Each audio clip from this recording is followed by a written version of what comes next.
આટલું બોલીને ઝાડની પાછળ જાય છે અને માં મેલડીને યાદ કરે છે કે એ માવડી, તે કીધું તું કે કાલ હું તને પાકીની વાત કહીશ. હવે આગળનો રસ્તો માં મેલડી દેખાડો. તાતો માં મેલડી પ્રગટ થયા અને કીધું કે ચૂડેલોને વચ્ચે જઈને ઊભો રહે અને જે શીશો લાવ્યો છું તેનું ઢાંકણું ખોલીને કે એમને કે તમે સાથે જો ચૂડેલ ખરેખર હોય તો આ શીશામાં ઉતરીને દેખાડો.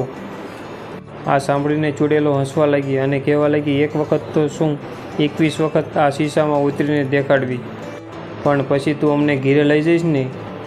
તો મોતી તલસાણીએ કીધું હા. પછી તો સાતે ચૂડેલો એકસાથે આ શીશામાં ઉતરી ગઈ અને પછી મોતી તલસાણીએ ઢાંકણું બંધ કરી દીધું અને ત્યાં જ માં મેલડી પ્રગટ થયા અને કહ્યું કે મોતી તલસાણીયા, હવે આ શીશાને ત્યાં જ ખાડો કરીને દાટી દે અને તેની ઉપર ધૂળ